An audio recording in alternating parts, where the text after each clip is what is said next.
Tempat yang sepatutnya menjadi rumah bagi mereka hanyalah sebuah penjara yang penuh dengan kekejaman. Seramai lebih 650 orang telah mati di kem ini dan kira-kira 100 tulang manusia dijumpai berada di puncak sebuah gunung berhampiran dengan pusat perlindungan tersebut. Apa yang lagi menyedihkan adalah pihak berkuasa seolah-olah menutup mata dan memilih untuk menjadi kambing hitam mereka.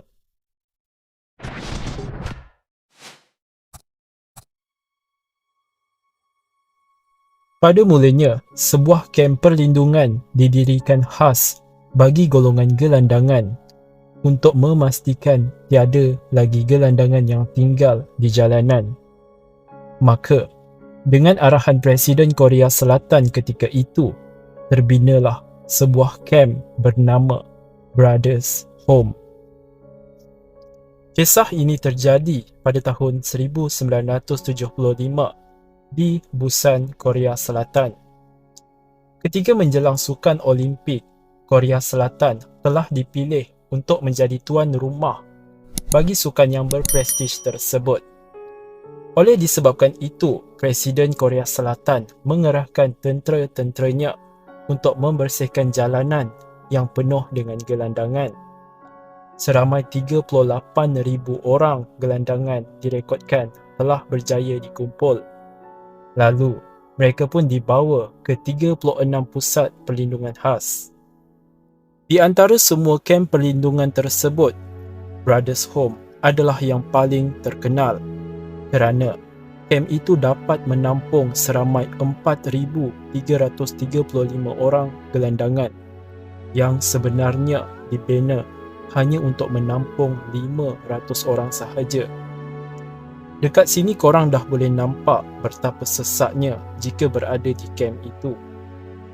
Apa yang lagi mengejutkan adalah, menurut siasatan, hanya 10% daripada penghuni di pusat perlindungan itu adalah gelandangan, manakala 90% pula merupakan peniaga jalanan, mangsa penculikan yang berusia 5 hingga 6 tahun, anak-anak yatim piatu dan orang kurang upaya.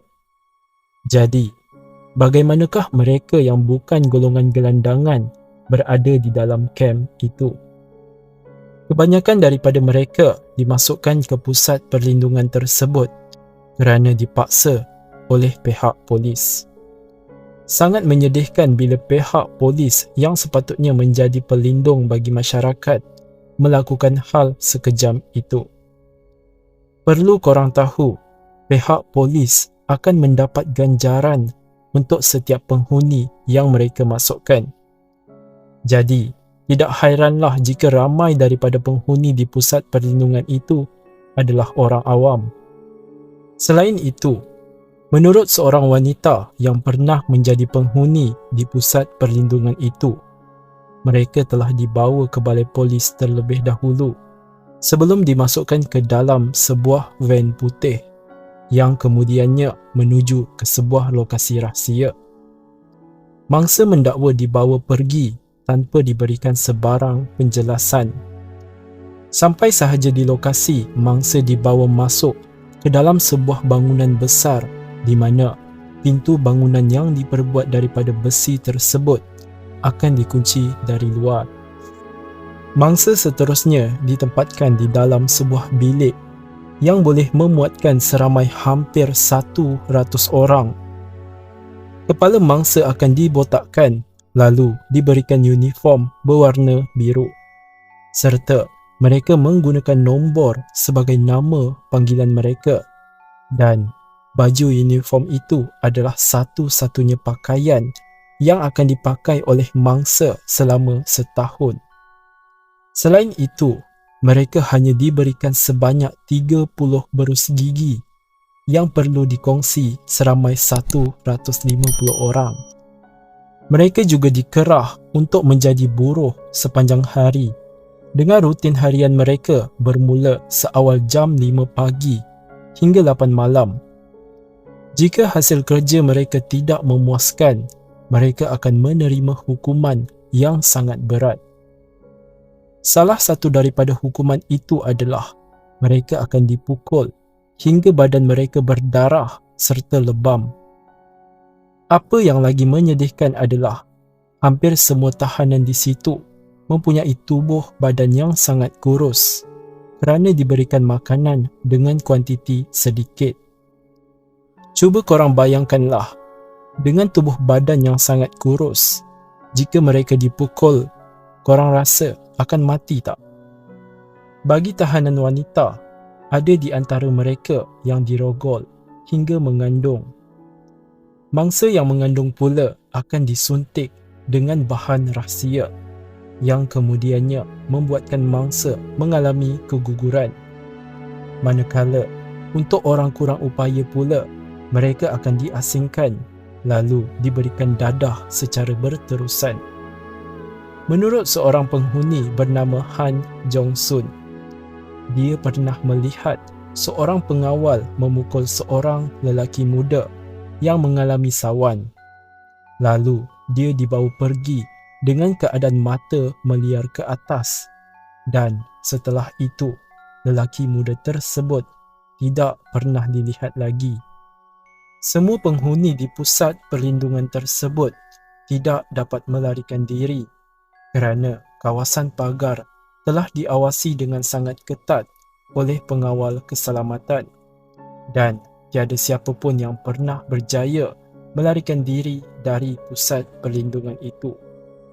Hinggalah pada bulan Disember 1986, seorang lelaki bernama Kim Yong-won yang merupakan seorang pendakwa raya sedang memburu binatang di sebuah hutan bersama rakan sekerjanya. Ketika itu, Kim ternampak sekumpulan lelaki yang sedang melakukan kerja-kerja buruk dengan keadaan kaki mereka dirantai sambil diawasi oleh beberapa orang penjaga.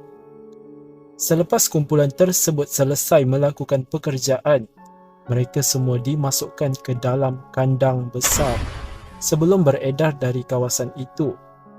Melihat hal yang sangat tidak berperi kemanusiaan tersebut, dia pun membuat siasatan tersendiri sebelum melakukan dakwaan terhadap pengusaha Brothers Home itu yang dikenali sebagai Park In-kyun. Park In-kyun merupakan bekas sarjan tentera. Dia mendapat banyak pingat kerajaan kerana hikmatnya pada Korea Selatan. Dia juga seorang yang taat pada agama dan bekerja tanpa mengenal penat lelah. Jadi, tidak heranlah jika pusat perlindungan itu seperti kem tahanan. Siasatan demi siasatan yang dilakukan oleh Kim Yong-won akhirnya berjaya membuktikan tentang kekejaman yang berlaku di pusat perlindungan itu, dan Park In-kyun mengaku bersalah atas segala dakwaan yang dijatuhkan terhadapnya. Apa yang sangat mengejutkan adalah disebabkan masalah ketidakadilan dan rasuah dalam sistem perundangan Korea Selatan pada waktu itu, Park In-kyun hanya dijatuhkan hukuman penjara selama 2 tahun 6 bulan sahaja. Manakala Kim Yong-won pula telah ditukarkan lokasi tempatnya bertugas selepas cuba menegakkan keadilan untuk penghuni Brothers Home. Setelah penutupan pusat perlindungan itu, kebanyakan penghuni yang keluar dari Brothers Home kekal menjadi gelandangan.